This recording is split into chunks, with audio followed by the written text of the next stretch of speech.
Добро вечер во 360 степени. Во ова издание на првиот ден од кампањата за локалните избори кои треба да се одржат на 19 октомври, ќе видите интервјуа со лидерите на ВМРО ДПМН и на СДСМ, Христијан Мицкоски и Венко Филипчи. Разговорите се на изборни теми. Прво интервјуто со Мицкоски. Во седиштето на ВМРО ДПМН разговараме со лидерот на владеачката партија и премиер Христијан Мицкоски. Господин Мицкоски, благодарам што ја прифативте поканата. Благодарам на поканата. Предизборно разговараме. Првото прашање би било што би било за вас успех на локалните избори? Како ќе дефинирате успех за ВМРО ДПМН на локалните избори? Па локалните избори се избори во кои што цените колкав број на градоначалници ќе освоите. Ценам дека на овие избори ВМРО ДПМН ќе има поголем број на градоначалници и коалицијата која што предводи ВМРО ДПМН споредено со 2021 година. Нашите анализи се дека нема да бидеме изненадени ако имаме повеќе од 50 градоначалници, но очекуваната бројка е помеѓу 45 и 50 плюс главниот град, градот Скопје, ако 2021 имавме 42. СДСМ ќе освои некаде градоначалник според вашите анализи? Според нашите анализи СДСМ би се движело од 0 до 6. А левица? Не очекувам до свет. Затоа што левица таму каде што кандидира своји кандидати во најголем дел, тоа се скопските општини и во градовите Тетово, Гостивар и Струга, теоретски не може да добие поголем број гласови од било кој друг кој што се надпреварува на тие избори. Јасна е нивната стратегија дека тие треба да бидат прокси за Демократската унија за интеграција. Ке го гледате ли бројот на освоени гласови на советничките листи? На последните парламентарни избори освоивте 430.000 гласа. 435, да, при излезност од околу 995-96.000. Над милион беше излезеност. Да, така беше. Да. Добро. Некаде 43% имавте од прилика 43%. Да. Колку гласови ќе освоите на советничките листи? Сега ќе има дисипација, бидејќи ќе имаме доста независни советнички листи и делот практично партиите кои што се во коалиција со нас на државно ниво во одредени општини ќе излезат сами на изборите поради други објективни причини. Така што се разбира дека гласовите на советничките листи се значајни, дека се исто така и тие некаков репер и патокас, но очекувам тој процент помеѓу 40-42-3% од вкупниот број на излезени гласачи да го освоиме најмалку. Тоа е во едно очекувано сценарио, иако кампањата се уште не е почната, очекувам дополнителна мобилизација од некој процент, така што... А колкава излезност очекувате? Апсолутни бројки да речеме. Па сегашните бројки велат меѓу 850 и 900.000. На 900.000 излезеност, 42-3% тоа е 360-70.000 гласа. Ке освоите толку? Па јас очекувам искрено да има четврка напред, но да почекаме да завршат изборите. Што би бил убедливо историски најдобар резултат на било која политичка коалиција која што се надпреварувала на локални избори. Што велат вашите анализи? Има ли загубено ВМРО ДПМН од поддршката од парламентарните избори до денес, после 15 месеци власт на централно ниво? Ако гледаме генерално, не. Напротив, цениме дека имаме и добиен потенцијал. Се разбира дека постои во одредени кругови во јавноста можеби незадоволство од динамиката на реализација и спорака на резултатите. Некој ќе каже пребавно се случува, некој ќе каже апсете го овој, некој ќе каже судете го тој. Но ние како влада и како коалиција сме тука да испорачаме резултати и да одиме напред, а не да одиме назад како што тоа се случуваше во изминатите години. Ние не сме обвинители, ниту пак суди за да можеме некого да обвинуваме или судиме, ние можеме да направиме истрага и преку се разбира оние институции кои што ја вршат таа истрага и таа да ја доставиме до обвинителството. Од тој момент па натаму правосудниот систем е тој кој што одлучува дали некој ќе биде приведен, апсен, суден и така натаму. Мотото, вистинскиот избор, твојот човек, твоето место за твојата иднина, како стигнавте до ова мото? Па ние секогаш пред да дојдеме до ваков тип на слоган, би реков, имаме детален процес на анализа. Сега конкретно за прв пат на овие избори ја користевме и алатката која што ја нуди вештачката интелигенција, но плюс на сето тоа подкрепивме и фокус групи, така што дојдовме до еден, би рекол, според мене, навистина поинаков пристап за овие избори. Што мислите за изборниот слоган на СДСМ? Се бориме за нашиот дом. Зависи за чив дом и што подразбираат под дом. Ако домот е нивниот личен дом или нивниот личен джеп, тогаш СДСМ се докажаа во минатото дека тој им е приоритет, бидејќи многу малку ги интересираат домовите на останатите граѓани во оваа држава или џебовите на останатите граѓани. Така што, ако е нивниот личен джеп, нивниот дом, тогаш тие навистина добро се погрижија и навистина добро се бореа во минатото, но доколку во по-широка смисла го анализираме домот, а тоа е татковината Македонија, тогаш апсолутно мислам дека им е промаршено. Никој не верува денеска дека СДСМ било каков однос има кон државноста, кон идентитетските прашања и кон татковината. Што ќе бидат главните ветувања на вашите кандидати? Знам дека секоја општина има своја специфика, се разбира. Има ли нешто што ќе биде заедничко општо за сите кандидати? Па тоа се капиталните инвестиции. Фокусот е на капиталните инвестиции и јас сум убеден дека тие капитални инвестиции ќе додадат вредност во квалитетот на живот на граѓаните во сите општини. Јас мислам дека се покажа изминатите 4 години оние кои што беа градоначалници дека можат да сработат. Се разбира, проектниот менеджмент секогаш представувал одреден, би рекол, предизвик, бидејќи проектот не е само да го осмислите, да обезбедите буџет и да речете еве имам проект. Проектот подразбира и операционализација на терен. Затоа велам проектниот менеджмент е многу важен тука во целиот овој процес. Изминативе 4 години се покажа дека тој процес и дека тој пристап е добар. Кај тие градоначалници, според анализите, според бројките кои што ги добиваме во анкетите, гледаме дека граѓаните го одобруваат тој пристап, така што тоа ќе биде фокусот. Канализации, водоводи, патишта, булевари, училишта, градинки и така натаму. Тоа е она кое што го очекувам. Околу кандидатите кои што ќе дојдат од коалицијските партнери, пред се знам и Влен. Дали ќе повикате да се гласа за нив, ќе водите активна кампања во прилог на тие кандидати, еве конкретно да речеме Димитриевски во Куманово, Лабудовиќ во Центар, Касами во Тетово, Меджити во Чаир. Како ќе се постави ВМРО ДПМН? Да, така ќе се постави ВМРО ДПМН и коалицијата. Ќе повика да владината коалиција има најголем број градоначалници на овие локални избори и апсолутно за овие кандидати кои што припаѓаат на владината коалиција, јас лично ќе повикам и теренски ќе работиме како коалиција. Вашите луѓе ќе работат на терен. Да. Сакам да кажам, партијата ќе работи на терен. Колку ќе поддржите во Струга? Па во Струга цениме дека независниот кандидат Менди Ќура има исклучително добра програма, барем од тоа што можев да го заклучам кога разговарав со него. Се знам уште кога беше председател на Сојузот на стопански комори на Северозападна Македонија. Имам изградено и човечки, и професионален однос и верувам дека е најдобриот избор за Струга и Стружани. За Скопје. Сведоци сме деновиве дека во Скопје кулминираат некои проблеми кои што се очигледни, не се од вчера. Проблем со собирањето на сметот, проблем со јавниот превоз.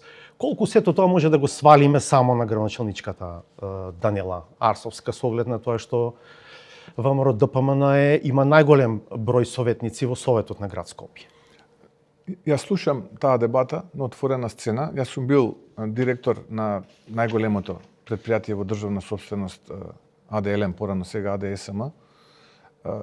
Кога работите во една таква широка средина, вие мора, ако сте на врвот, вие мора да најдете начин да правите компромис и да сте добар технократ, да правите компромис најпрво со вашите најблиски соработници, а потоа да правите компромис и со представниците на работниците, тоа се најчесто синдикатите.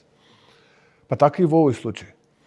Не секогаш вашето мислење треба да преовладува и не секогаш вашето мислење е најиздржано, најсуштинско и најдобро.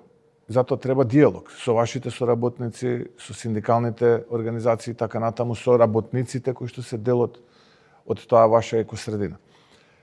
Така што, изминативе денови на јавната сцена слушам оправдување, демек еве советниците на ВМРО ДПМН ги кочеле проектите, што не е апсолутно точно.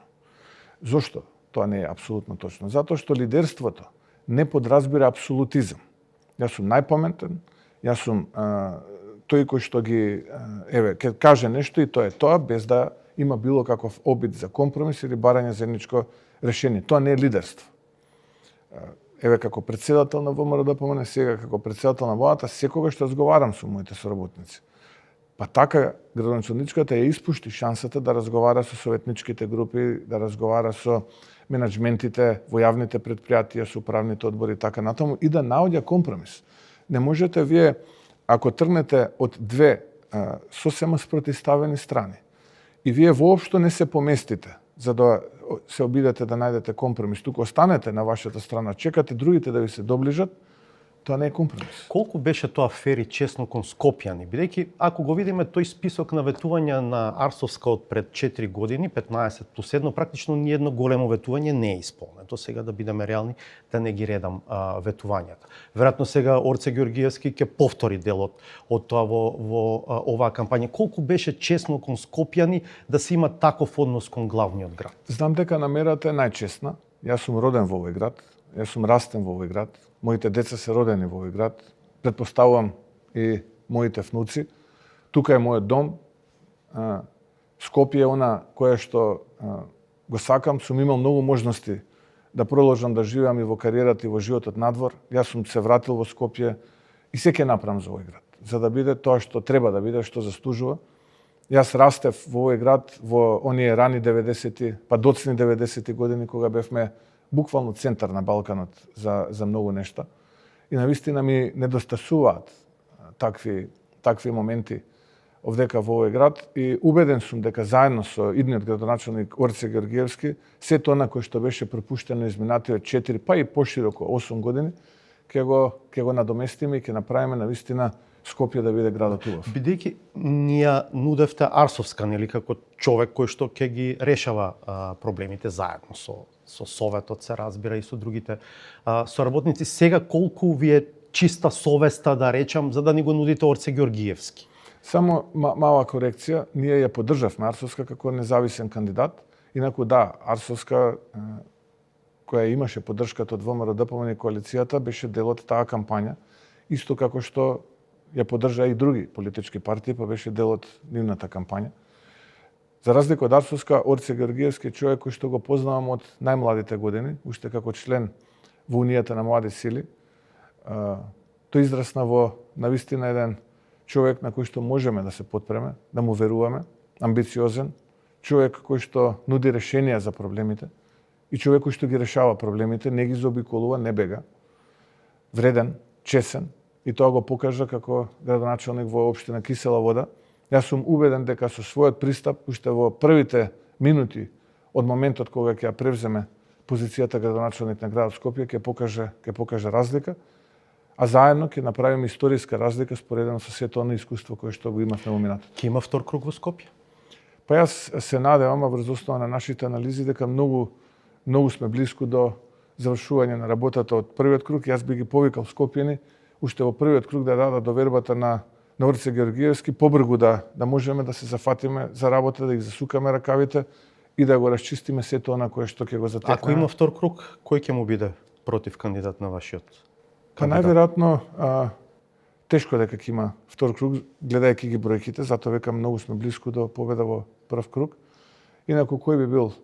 Па навистина тука би било тесна борба, не би можел да кажам кој би можел да биде против кандидатот во втор круг, иако најблиску е кандидатката на СДСМ. Околу проблемите во Скопје, јас ќе се фокусирам на јавниот превоз во овој разговор.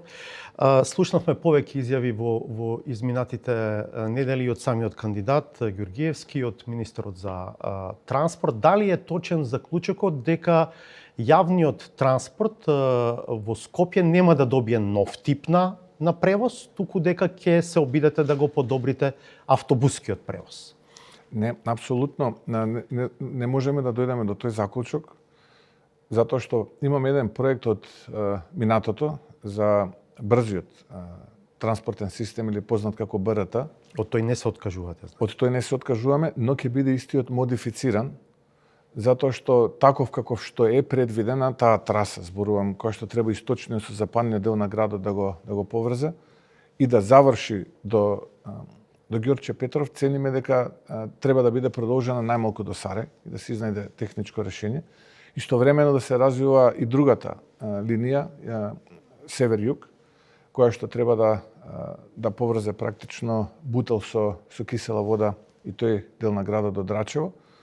Така што од тоа апсолутно не се откажуваме, треба да ги со европските финансиски институции да ги обновиме разговорите, да видиме дали уште стои тој заем и така натаму, дали можеме да го модифицираме заеднички техничкото решение, да не уништуваме зеленило, да се обидеме по кревите, некако сето тоа да го формираме. Премиере, колку брзо може тоа да се операционализира? Па мислам дека во неколку месеци тоа можеме да го операционализираме, доколку постои расположение од другата страна и веднаш да тргнеме со до проектирање, очекувам реално е 26-27 да почнат теренските активности. Нормално тука е тендерот од владата за електрични автобуси. Зошто пропадна тој тендер? Наистина не знам зошто пропадна, но Има едно генеричко објаснување затоа што не е доставена ниту една понуда или ниту една прифатлива понуда, ама ништо повеќе од тоа, велам на системот за јавни набавки. Така сум и јас брифиран. Знам дека имаше цена, само да бидам прецизен, треба да проверам дека имаше цена која што го надминуваше буџетот и затоа не беше таа прифатлива цена. Така што се надевам дека следниот кој што ќе го распишеме, ќе го подкренеме малку и буџетот и ќе ја прошириме техничката спецификација, но и ќе се обидеме да привлечеме што е можно повеќе. Идејата беше од 120 автобуси 80 да бидат за главниот Да, другите град. во градовите што имаат организирано. Да, тоа е на некој начин потврда дека општините сами не можат овие капитални инвестиции да ги направат самостојно. Така е. Со таа цел беше и проектот со кој што поддржувавте инфраструктурни проекти во општините. Ме интересира што е вашата оценка од денешна дистанца, колку е успешен тој проект, од која призма? Зборувавте во 2024 за 100 милиони евра за општините, 2025 250 милиони евра за општините. Ја слушав министерката за финансии пред некој ден, во делот на реализацијата рече дека 2024 има 350.000 евра, а 2025 25 милиони евра. Да, 100 милиони и 350 милиони евра, а реализација помалку од 26 милиони евра до овој момент.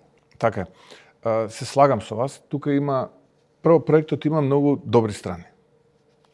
Едно тие што решаваме деценијски проблеми за многу наши суграѓани.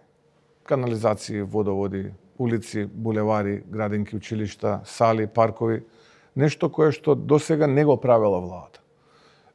Нас не беше битно се тоа да го направиме за да граѓаните почувствуваат контакт со владата.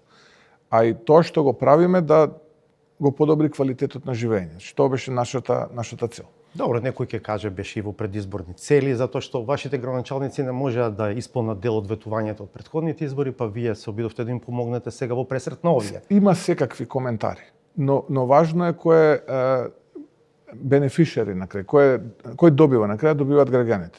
Зајадливи коментари, политички досетки ќе има. И тоа секогаш го имало. Но важно е дека граѓаните ќе добијат нешто кое што за нив било деценијски проблем. Во делот на реализацијата, тука имаме два објективни проблеми. Првиот е 2024 е ниска реализацијата бидејќи доцна беа подпишани договорите. Таму некаде декември месец во најголемиот дел од општините и од тие причини ниска е реализацијата таму. Во 2025 се распишаа изборите во август, тендерските процедури трае и така натаму и тука настанува таа празнина, односно тој празен простор, но има и уште една друга работа, отворивме многу фронтови. Нашата градежна оператива во овој момент, дури и под предпоставка природно да расте, ќе треба заедно да седнеме и да работиме во годините кои што следат, за да дојдеме блиску до можноста да може да ги реализираат сите фронтови во градежништвото кои што ние ги отвараме. Тука зборам како држава, настрана приватните инвестиции. Високоградби, инвестиции во сопствени индустријски производни погони и така натаму. Така што јас очекувам до крајот на годината, таа бројка од сегашни 25-6 милиони евра кои што вие ги кажавте, да биде барем уште 3 пати поголема, да дојдеме до кај 75, а во целата следна 26-та година сето ова да се реализира, а во 26-та година да ги подготвиме проектите за 27-та година. Добро, значи прво, ова е индиректна потврда дека нова поддршка од 250 милиони евра во 26-та нема Да, бидејќи ова све треба да се заокружи. Џабе ние да за Бадиела и нема проекти во општините. Иако да подсетиме, вие во изборната програма ветивте 1 милиарда за општините во период од 4 години. Да, тоа беше ветувањето. го испорачуваме, ние досега имаме 350 милиона проекти, но ако се земат проектите преку Министерството за транспорт и Министерството за животна средина, кои што ќе продолжат и следната година, ние веќе сме до половина милиарда. Да, и втора работа велите до крај на година околу 75 милиони да се стигне со реализација, значи тоа сепак не се 350 милиони евра како што реторички, нели? Не, толку договори се подпишани за 350 милиони евра, но реализацијата на терен поради овие објективни причини очекувам да биде до кај 75 милиона. Добро. Зошто не зборувате поактивно за реформа која што ќе ги направи општините посамоодржливи? Да не мора да има вакви дотации од владата или да ги има, ама да не бидат во вакви износи и да не мора да гледаме бетонизација на општините, давање дозволи за градба за да се прибираат комунали како примарен извор на финансирање на општините. Зошто не зборувате за фискална децентрализација која што ќе ги направи појаки општините? Знам дека ова не е тема за едно прашање. Тука веројатно се отвори прашањето за територијалната организација, колку тие општини се способни за такво нешто. Во прашањето делумно дадовте и одговор. Тоа е суштината. Ако ние направиме фискална децентрализација, добрите општини ќе бидат уште подобри, неколку, слабите општини ќе бидат уште послаби. А не можете да смените затоа што е политичко прашањето. Апсолутно. Јас сум за тоа, да се седне и да се разговара и за новата територијална реорганизација, бидејќи сите политички прашања се затворени. Така тврдиме, сите велиме политичари на политичката сцена, рамковниот е затворен, сите политички прашања се затворени. Добро, ако ги слушаме, ги враќате назад темите. Ќе го зборуваме и за тоа, добро, не гледам јас таа тема, воопшто не ја дискутирам во јавноста, бидејќи јас токму овие зборови од господин Талија Ахмети сум ги слушнал дека Охридскиот договор е исполнет.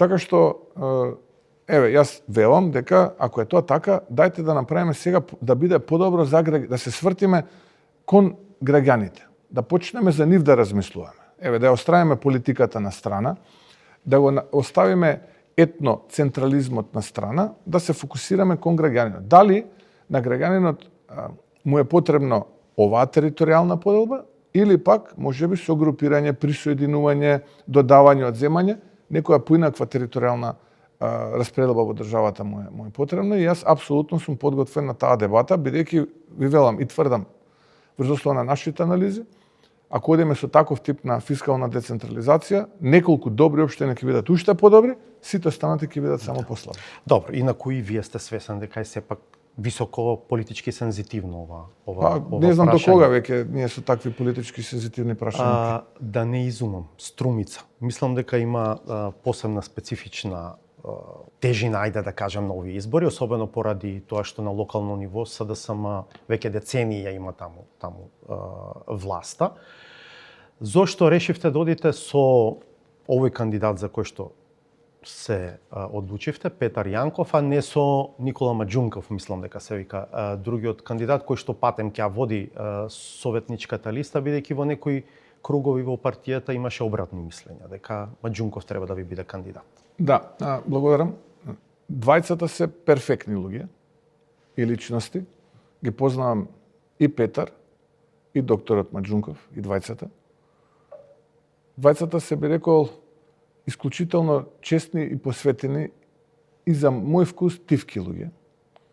Мислам дека ќе треба малку повеќе да во периодот кој што следи го кренат и својот глас и карактер, бидејќи ќе влезат во средина во која што се создадени системи и позиции од одредени структури кои што изминативе 20 години пале и жалеа во Струмица.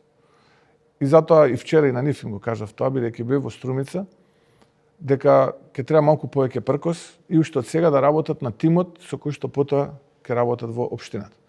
Што се однесува до изборот и констатацијата дека и докторот Маџунков беше дел од анкетите, тука јас ќе ве коригирам и надградам, уште други четворица беа, вкупно беа 6. И вчера навистина имаше инспиративно обраќање и подпредседателот на собранието Антонио Милошевски, кој што таму му помага на Општинскиот комитет во рамките на кампањата, кога се заблагодари на сите 5 кои што сега цврсто стојат позади Петар Јанков, идниот градоначелник на Струмица. И јас лично од моје име, од името на извршниот комитет, се заблагодарив за она кохезија која што ја видов во рамките на Општинскиот комитет, она поддршка од струмичани кои што не се дел од структурата на ВМРО ДПМН таму, така што вчера беше инспиративен денот во Струмица. Јас сум убеден дека победата ќе биде голема. Кога велите СДСМ ќе се движи меѓу 0 и 6 градоначалници на овие избори, дали Струмица е меѓу потенцијалните 6? Не. Струмица, мислам дека Петар е многу близко, и тоа вчера им го кажав и на активистите на состанокот што го имавме во Општинскиот комитет. Струмица е многу близко да заврши уште во првиот круг. Таму има само 2 кандидати? 4, мислам. Има 2 независни, мислам, така нешто, ако не се лажам. Добро. Околу, не сакам да го скокнам во прашањето, мислам дека е принципиелно околу платеното политичко рекламирање. Ќе се согласите ли дека е апсурд тоа што левица со 6 пратеници останува без пари во платеното политичко рекламирање? Ги знам сите објаснувања, законот е така напишан, ништо не е спорно тоа. Требаше ли да се направи обид претходно тоа да се коригира, бидејќи навистина некој што е вон парламентот ќе има пристап до државни пари, а некој со 6 пратеници ќе нема? Изборниот законник беше дел од тие преговори и се усогласи тој изборен законник, ако се сеќавате.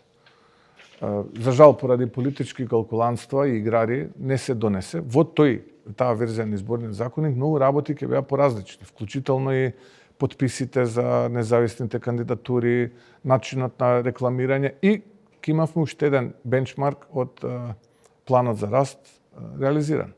За жал. Ама ова не беше таму. Кој не беше? Корекција на оваа одредба од изборниот закон. Не, сакам да кажам, тоа ќе беше можност да тоа се направи, да се искоригира. Тоа ми беше поентата. Но, за жал, поради политички игри и калкулантства на пред се тука мислам на Демократската унија за интеграција и недржавничкиот однос, дојдовме до една таква ситуација, иако ВМРО ДПМН и во минатото победуваше на избори, имаше најголем број пратеници, не беше во владата, па никогаш не калкулираше со ваков тип на документ. Колку и да ви е политички тешко тоа да го кажете, ама нели е апсурд некој со 6 пратеника во парламентот да нема пристап до пари? Мене не ми е воопшто тешко. Ние, да речеме, сега во овој случај подпишуваме коалициски договор, да речеме, не коалициски, него меѓупартиски договор со политичката партија Знам и отстапуваме дел од нашето време. И тоа е, ако гледате, апсурд, кој што ни припаѓа по закон.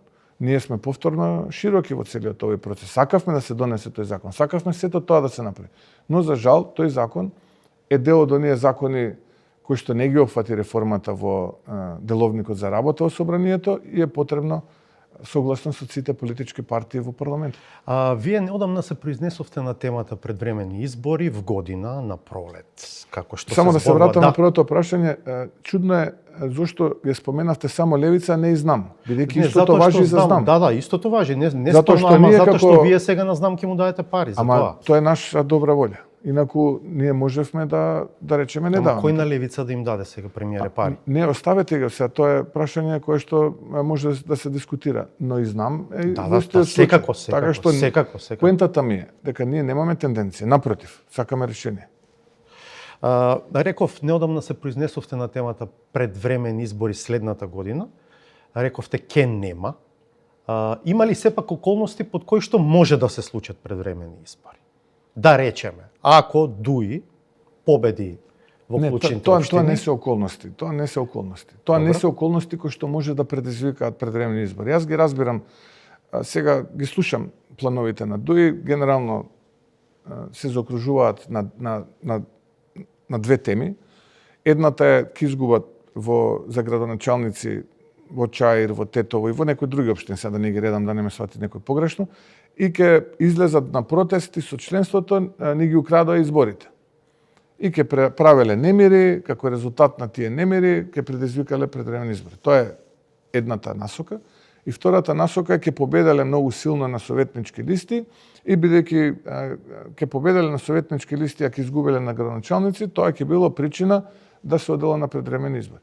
Па и ние 2021 имавме и на советнички листи, и на градоначалнички листи дупло, тродупло повеќе од СДСМ, па 3 години бевме опозиција. Ама зборувавте дека власта го изгубила легитимитетот и дека треба предвремени избори. Ама и они нека се изборат, никој не вика да не се изборат, никој не ги спречува, е демократска држава, секој може да си кажува Ама своје вие не сте мислење. го мислеле тоа кога сте го зборувале тогаш, 2021-2022? Чекавме избори да дојдат, велевме, не велевме ние украдоа победата или не ни украдоа. Тоа беше. Тогаш се играа фудбалчиња, си купуваат трговски центри, си купуваат дуќанчиња, си купуваа акции во банки, па потоа ги препродава и така натаму и така натаму. Кога сме на оваа тема, зошто зборувате само за потреба од реформа, за криминална страната на Дуја, да речеме, не сакате да видите прилично проблематични легализации на десетици згради, стотици станови во Чаир, направени во времето на вашиот коалициски партнер Изет Меджити? Не, тоа се направени во времето кога Дуи имала мнозинство во Советот и кога Дуи била коалиционен партнер. Изет Меджити во одреден период бил градоначалник, точно. Но јас не велам дека тоа не е така. Ја никогаш не сум рекол дека тоа не е така, но има институции кои што треба тоа да го истражат. Предметот е во обвинителство. Ја не сум рекол дали е тоа така или не е така. Не сум рекол дека не ги гледам, да речеме, одредени одстапувања и девијантни однесувања во минатото. И ги абстрахирам, напротив. Јас само сакам да потенцирам тоа што е факт. На централно ниво што се случуваше и како се случуваше. Инаку си има таму обвинители, суди, нека се истражуваат, ако има суд тврди одговорност, веднаш да се постапат. И за Изет Меджити? За сите, за секој, за Христијан Мицкоски. Ако има одговорност или основано сомневање дека сум сторил нешто, утре да постапат веднаш. Благодарам за овој разговор. И благодарам на можноста.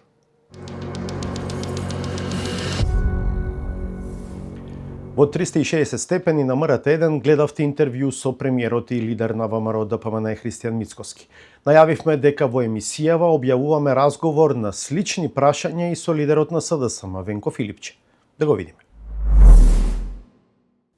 Во следните 30 на минути разговараме со председателот на СДСМ Венко Филипче.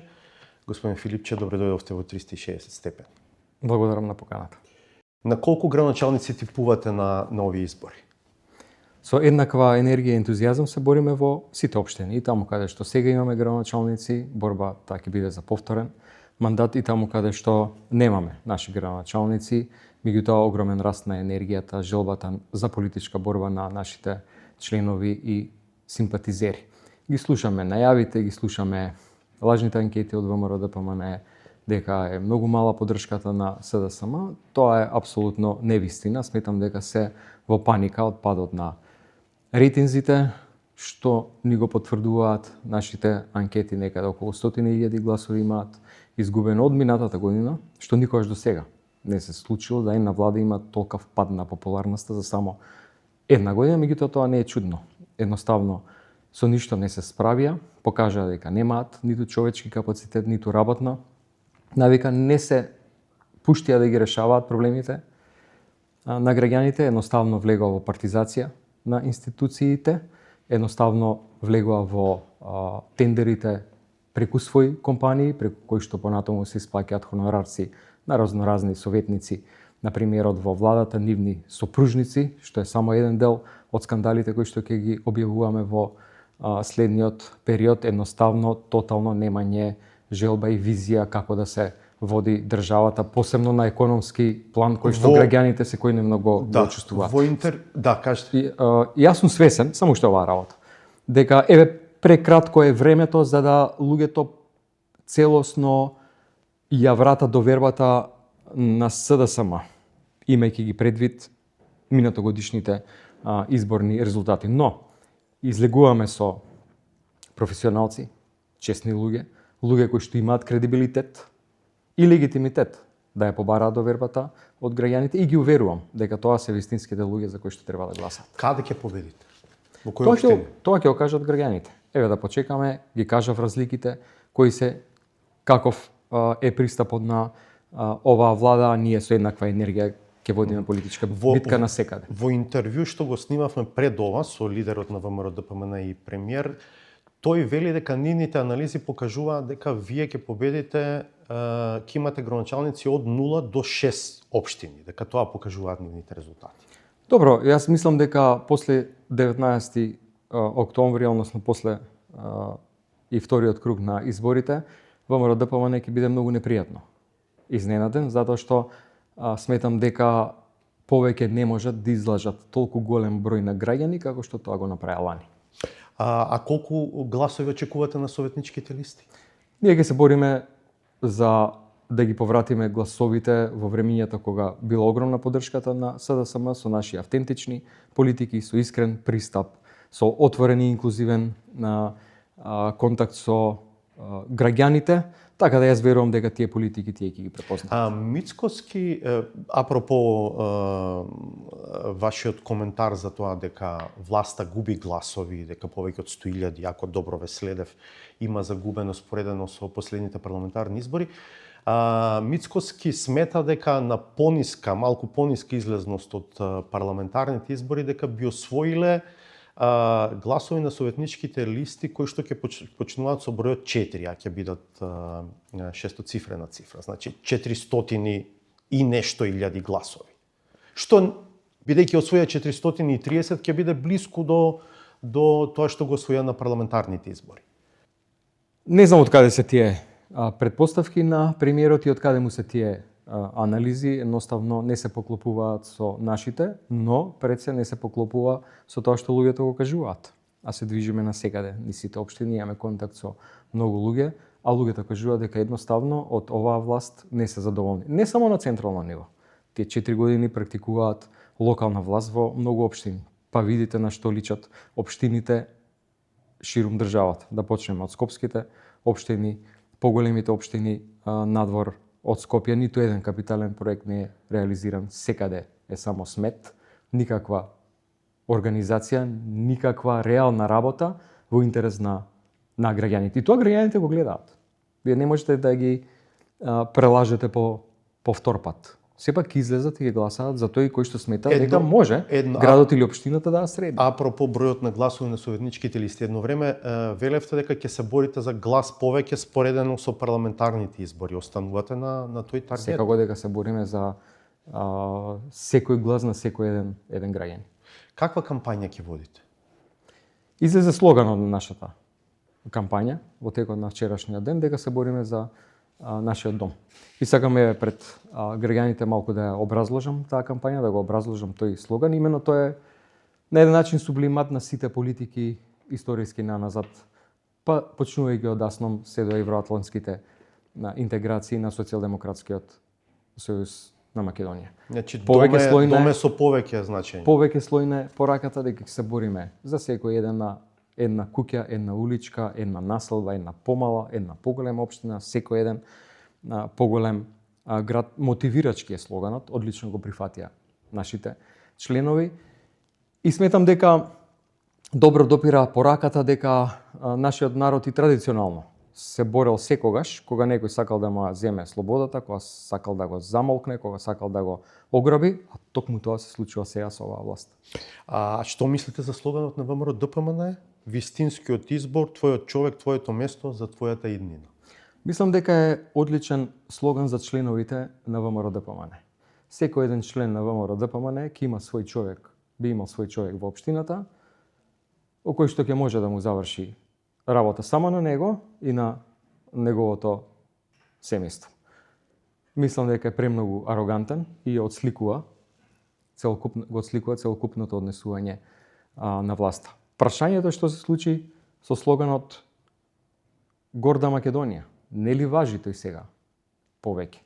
Гордели се луѓето, гордели се работниците, гордели се пензионерите, 17.000 работници има помалку од минатата. Различни се контекстите. Ова се локални избори. Добро, но знаете како? Многу е битно да имате континуитет во некои работи. Ако ние во нашата порака ставаме сублимат на сите политики на Социјалдемократскиот сојуз изминатите децении, зошто е потребна таа промена, така драстична, која што нема никаква суштинска вредност. ВМРО ДПМН претпоставам дека мисла дека водат конзистентна политика на планот на дворешната политика, на политиките кон Бугарија, идентитетските прашања и дека во таа смисла сметаат дека државата и граѓаните ги прават горди.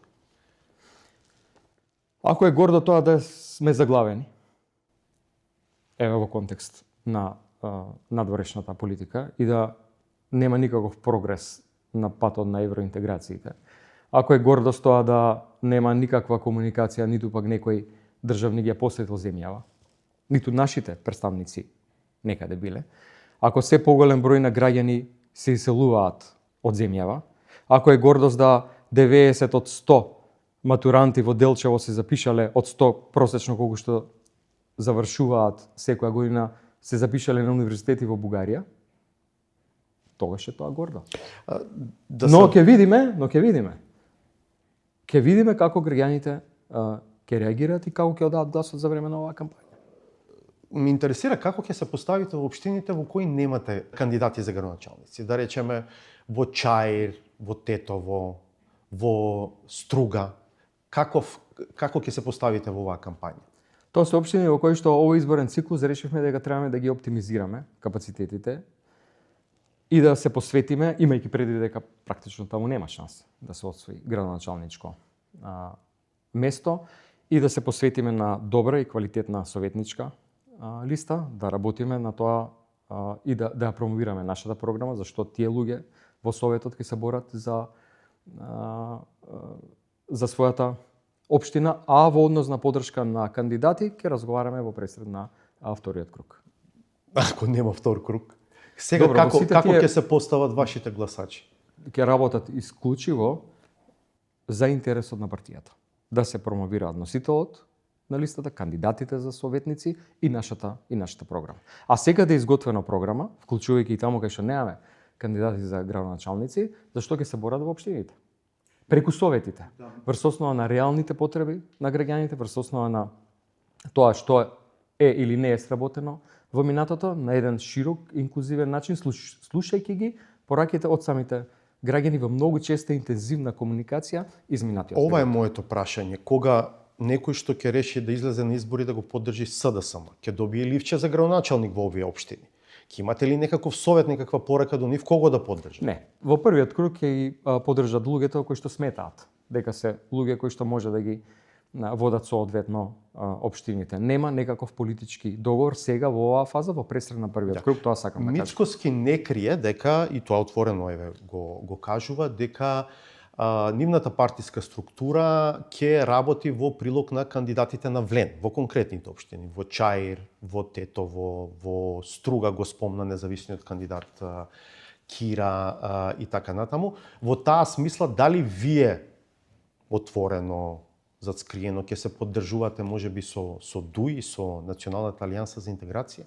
Не, за сега не, и затоа кажав дека овој контекст и тие политички потенцијални коалиции и соработки ќе ги разговараме и ќе ги дебатираме во пресред на вториот круг. Во првиот круг само за нашите политики, а граѓаните ќе гласаат за тој за кој што сметаат дека треба да се гласа. Значи нема политичка коалиција во овој момент во пресред на првиот круг со ниту една партија или блок во делот на албанските партии. За изборите во Скопје. Прво сакам да ве прашам како ВМРО ДПМН успеа целосно да се оттргне од Даниела Арсовска, имајќи предвид дека нели отворено ја поддржа, практично работеше за таа да стане градоначалничка и практично целата одговорност за хаосот кој што е евидентен во главниот град и на планот на јавниот превоз, на комуналната хигиена, да го лоцира кај неа. Тоа е невозможно. ВМРО ДПМН не може тоа да го направи. Скопјани знаат кој е крив за хаосот, освен градоначалничката и ВМРО ДПМН. Кој што, внимавајте, ги има сите управни одбори на сите градски предпријатија. Јавното сообраќајно комунално предпријатие, тоа се членови на ВМРО ДПМН. Зарем некој ќе ги заборави сликите кога ја промовираа пред Белата палата пред 4 години. Како вчера да беше. Па видете што се случи во овие 4 години заради нивната кавга, како што во јавност излезе за одредени дилови.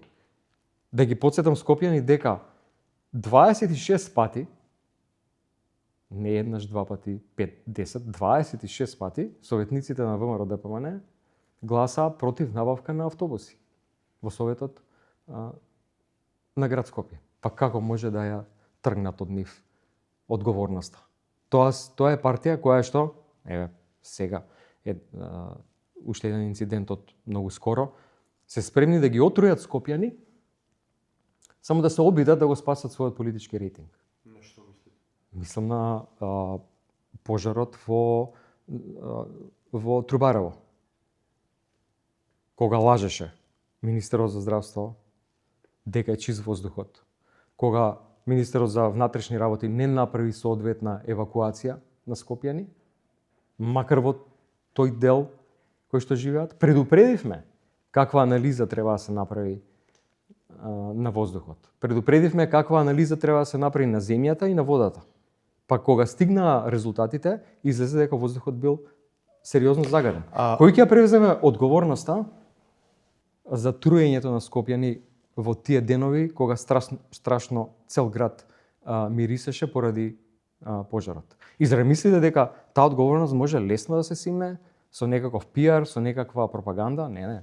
Скопјани многу добро знаат кој го води градот, кој ги води институциите.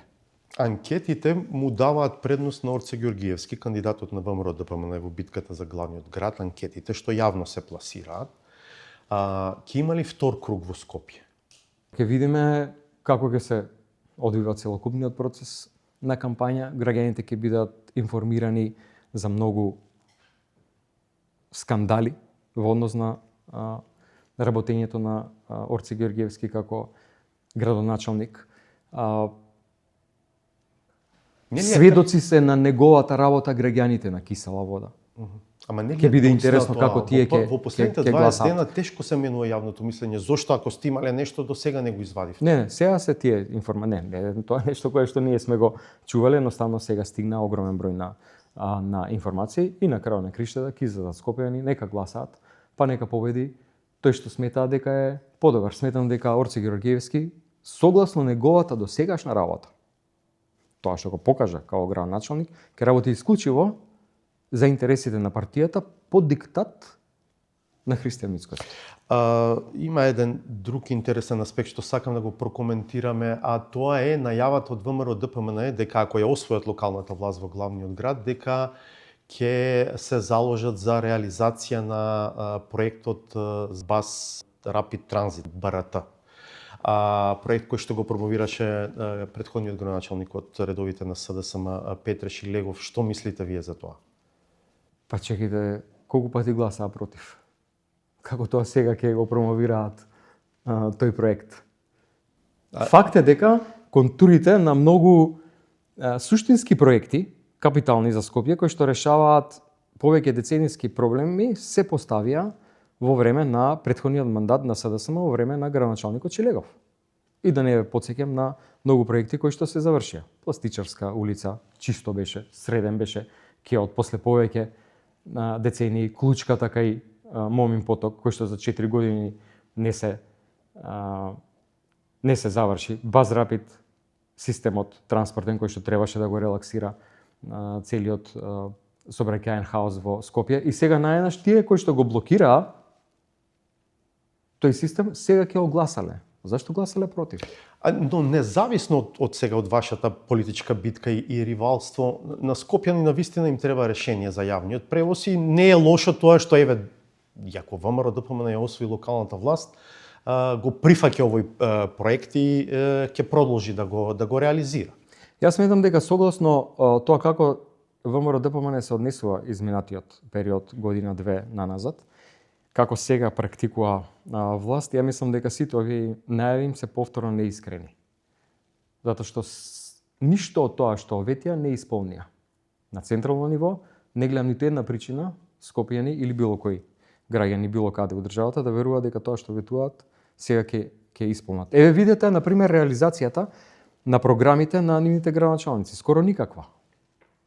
За разлика од нашиот градоначалник на центар кој што има реализирано близу 100% од тоа што го најавил на изборите 2021 година. Па нека ценат граѓаните. И дека ќе веруваат дават толку многу дозволи за градење? Имаше Па во добро, програмата? гледайте, тоа е едно друго суштинско прашање, кое што мислам дека треба да се реши на едно друго ниво. Ако ние сме согласни сите дека е претерана урбанизацијата, бетонизацијата, не сега, за 30 години, тогаш ајде да се обидеме да најдеме некаков друг начин на решавање на тие работи. Ајде, например, урбанистичките планови да се стават во закон. И тоа ќе биде еден од предлозите со кои што ќе излеземе во следниот На период. што Да се мислите тргне конкретно? да урбанистичките конкретните планови урбанистички планови. влезат во закон. Значи да нема интеракција на многу нивоа.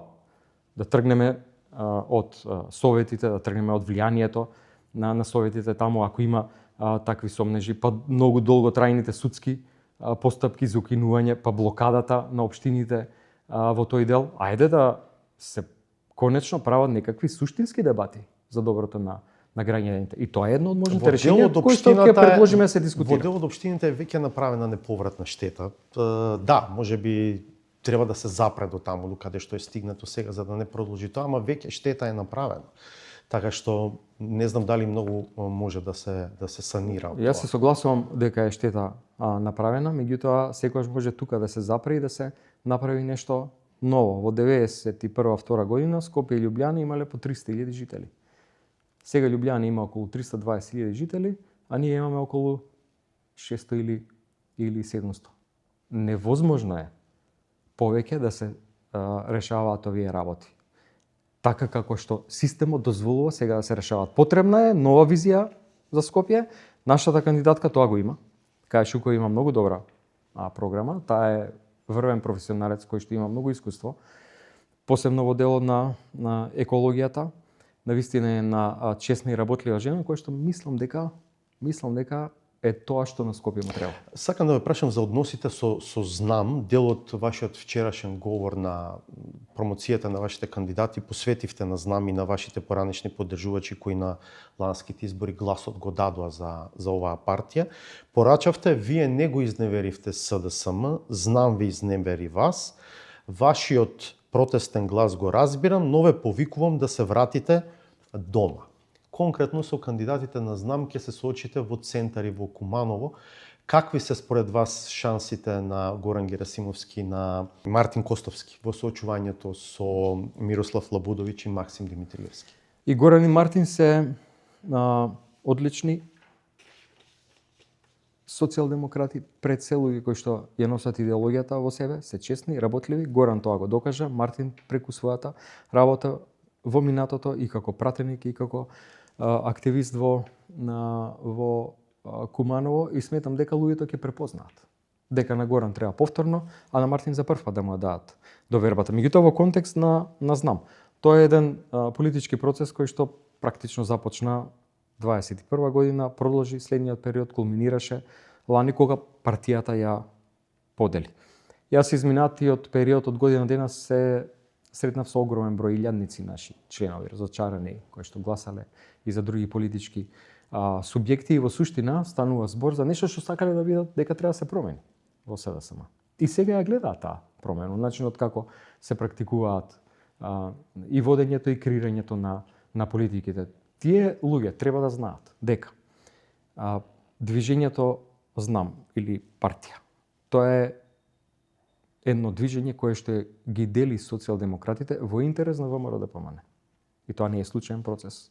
Тоа е процес кој што во чија што позадина стојат поранешни социјалдемократи, кои што порано биле активни, верувале во овие вредности, колку искрено не знам, сега излегува на површина, меѓутоа целиот тој процес се води за големи интереси на мал број на луѓе, кои што удобно се сместија на власта, го поддржуваат ВМРО ДПМН за сопствени интереси. Видовме какви се интересите на Максим Димитриевски во Куманово изминатиот период и ништо друго. Добро, не е дека немаше зашто гласачите да му се лутат на СДСМ и да бараат прибежиште на друго место, да сакаат да гласаат. Но само момент, токму тоа ви го кажав. тие кои што бараа некаква промена, еве сега ја видоа и ја гледат. И сведоци се дека има секој ден. И во тој контекст беше апелот да се вратат дома, ова е нивниот дом. Социјалдемократија е Сојузна Македонија нивниот дом. Посебна специфика имаат и изборите во Струмица, пред се поради дводецениската власт на вашата партија таму на локално ниво и надежта на ВМРО ДПМН е дека сега имаат шанса да победат. Според Мицкоски, Струмица не е меѓу тие 6 општини во кои што СДСМ потенцијално може да освои градоначалник. Што велат вашите анализи? Тоа е една од општините во која што наистина сме фаворити.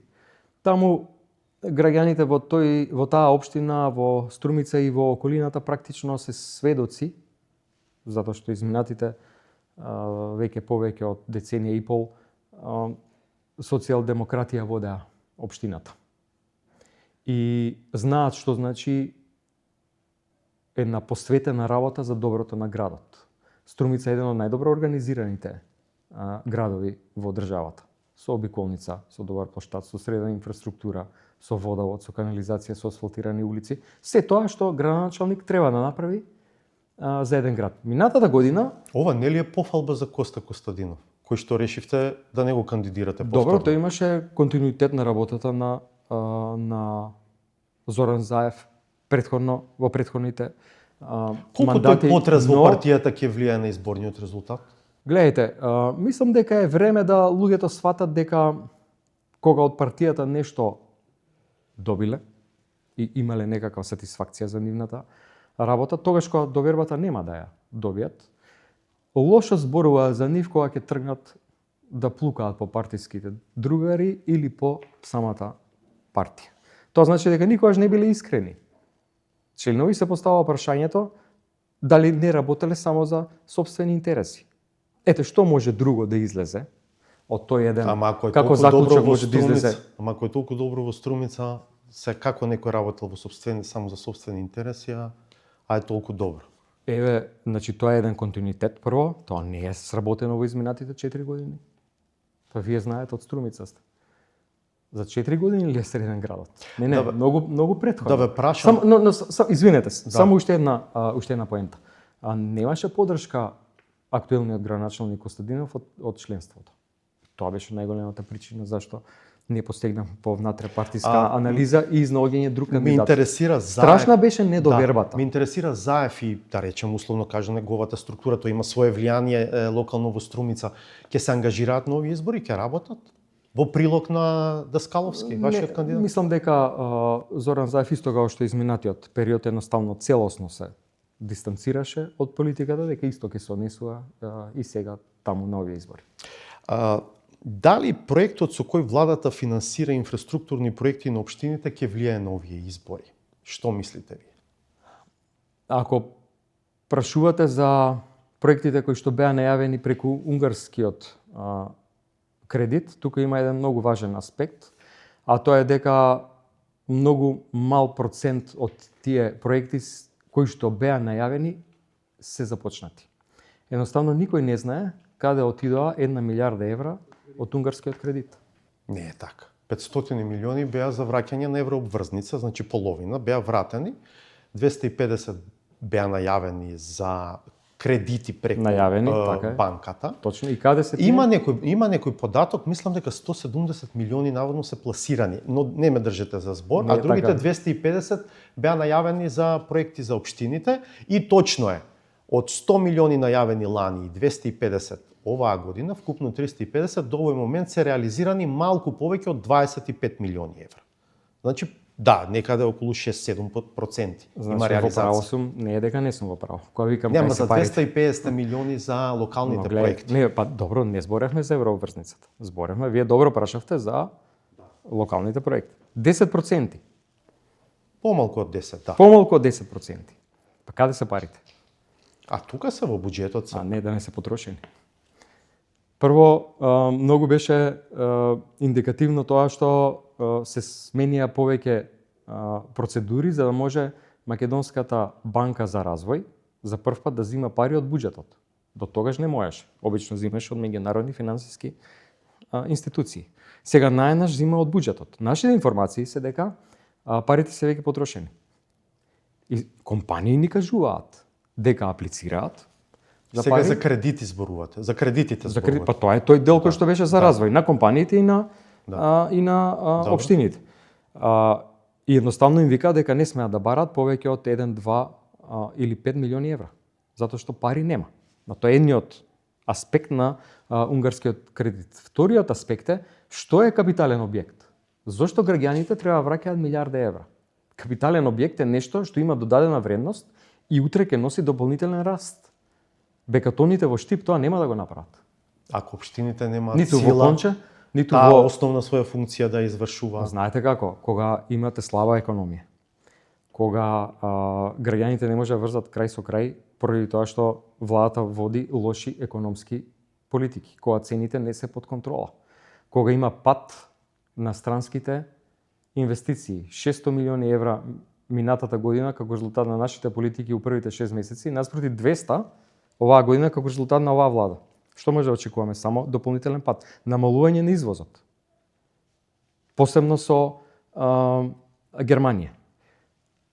Стагнација не е на индустријското производство. Не е точно дека има раст на индустријското производство. Но на крај бројката за растот на БДП е над 3% неколку квартали наназад. За тоа има објаснување. Тоа се должи само и исклучиво на градежните работи на автопатите кои што се градат. Бехтеленка, нашите договори кои што ги плукаат дека се криминални. А тоа е резултат на задолжување. Значи, ние земаме за да трошиме и после следните генерации да враќаат пари. Тоа се тие погубни економски политики на владата. И сега вие велите наши проекти. И вашите проекти беа, например, но тоа не е само Бехтеленка беше поставен на овој начин. Прво не беше обезбедено финансирање, финансирањето беше предвидено од државниот буџет. Добро. Како во тој период тогаш имаше 3 пати поголеми странски инвестиции од сега? Како во тој период тогаш имаше раст на просечната плата која што за 7 години се дуплираше? Како во тој период тогаш имаше зголемување на социјалната помош за 300%? Како во тој период имаше воспоставен систем кој што обезбеди сигурност на пензискиот фонд и соодветен раст на плати на пензиите согласно платените придонеси во минатото? Како тогаш економијата имаше раст на извозот и раст на индустријското производство, сега нема. Така да, но назад на прашањето.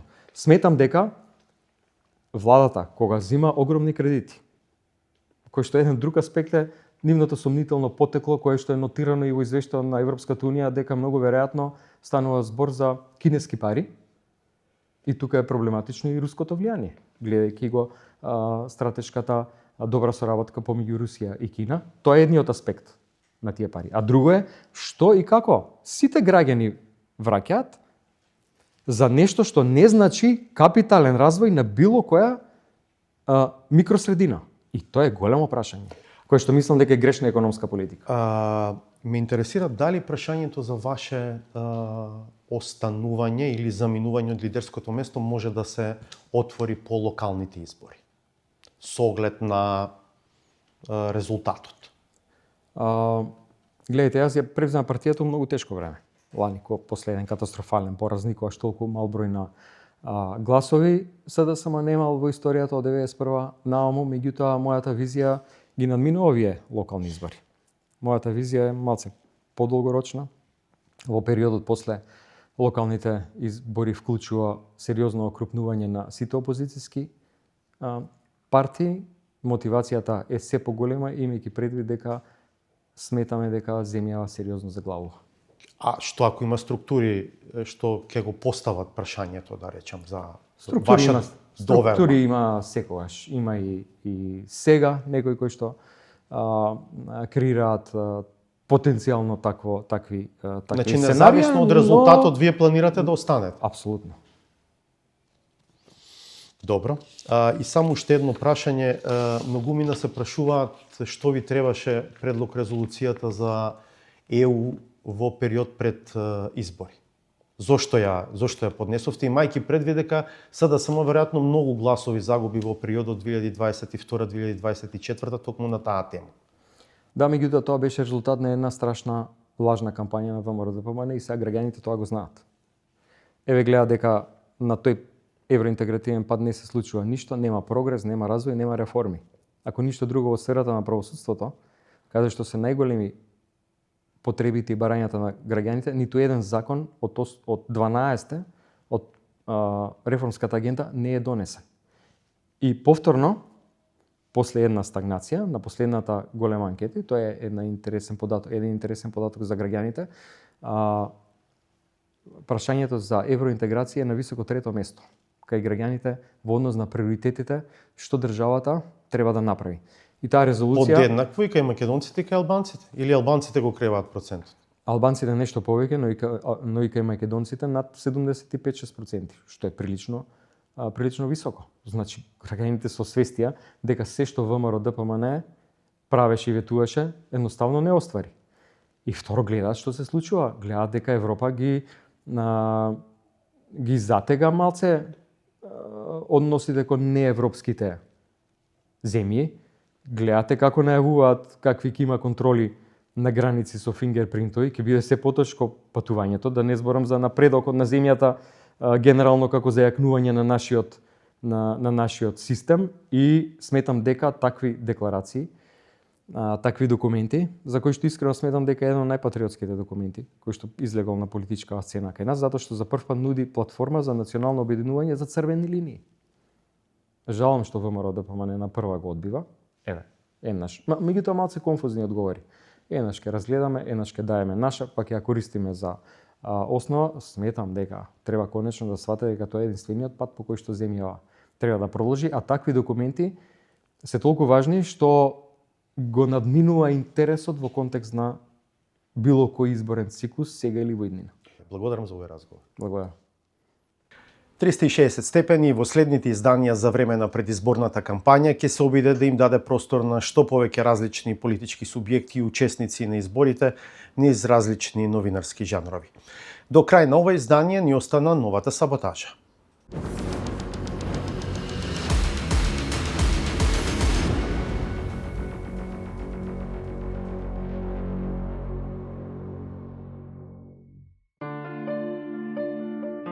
Уште малку, па на прсти ќе почнат да се бројат деновите во кои функционираат актуелните општински совети. А тоа е одлична пригода. Дури и на крајот на мандатот, нивната говорница да ја узурпираат градоначалниците за уште еднаш да им го земат чаланот. Крумен е исто да живееш у Будва и Бургас и Берлин. Ние сме Берлин во Република Македонија за секоја друга општина. И треба да бидеш горд. Браво, тоа ме милост си горд. Горделивоста не е во карактерот само на берлинци, туку е израз на специфичен локал патриотизам, особено кога дијалектот е толку единствен, што може да се смета за ексклузивен начин на комуникација. На прво да ти кажам, мислам дека е глупо да збориме на македонски, ми сме си кумановци, така да мислам дека и полосно ќе не разбереме, и ја и ти полосно ќе се разбереме. Нели вела дека еден од столбовите на нашиот идентитет е македонскиот литературен Да, јазик. кумановци. Ајде, ќе одиме на кумановски. Океј. Богатството на јазикот не се само наречијата, туку и поговорките. Тие на седниците на локалните самоуправи се користат во изобилство, па дури и тогаш кога со нив се објаснуваат непознати, ама прецизни математичко-статистички операции за декриптирање на тенденциите. Знаете, просекот е она, нели еден јаде месо, друг јаде зелку, просек сите јадеме сарма. Ама не секој има таква способност за лесна интерпретација, затоа што нема адекватна брзина на разбирање на документите кои се приложени за расправа и дебата. Тогаш и просторот кој што се бара мора да биде лимитиран, па кој разбрал, разбрал. Ова сепак не е мал материјал што го имаме пред нас. И барам, ако ништо друго, барем пауза да го прочитаме, да видиме што е таму. Добро, Македонка, 10 минути овде. Не е проблем, ама не може он за 10 минути Ама да не го си го, прочита. нека си учи, ај. За 10 минути не може да го прочита он, тој ма... Ај 5 минути, 5 минути. Как 5 минути? Ама не може за 5 минути да го прочита тоа за 10. А тие се 5 минути основни не било, постулати. реално. 5 минути е многу малку, што ќе прочитам за 5 минути. Па сега и за 10 е исто. Добро, значи координаторите сакате ли паузи или не сакате паузи? Без паузи. Без паузи, добро. Продолжиме. Ајде. кога ќе се донесе одлука да се продолжи, пак се прават паралели со мегалополиси. Може би е точно дека се разликуваат по финансиската моќ, ама пак како е тргнато, ќе станат многу слични по цената на квадрат за живење. Луѓе, не може ние да живееме во општина Карпош, да бидеме советници и градоначалник на општина Карпош, а да сметаме дека буџетот е од Лос Анџелес. И на крајот, кога на купче ќе се соберат и Берлин, и дијалекти, и Лос Анџелес, и Сарма, се случува купус. Слушај, ти од македонски обрнамо на кумановски, која да збору јапански, а ти кинево се многу. Не е битно на кој јазик се дебатира. Во земјава е најважно еднаш и за секогаш тие што зборуваат да почнат и да се разбираат. Тука завршуваме и се одјавуваме. Ви благодарам што не гледавте. Се гледаме повторно в четврток во 21:15.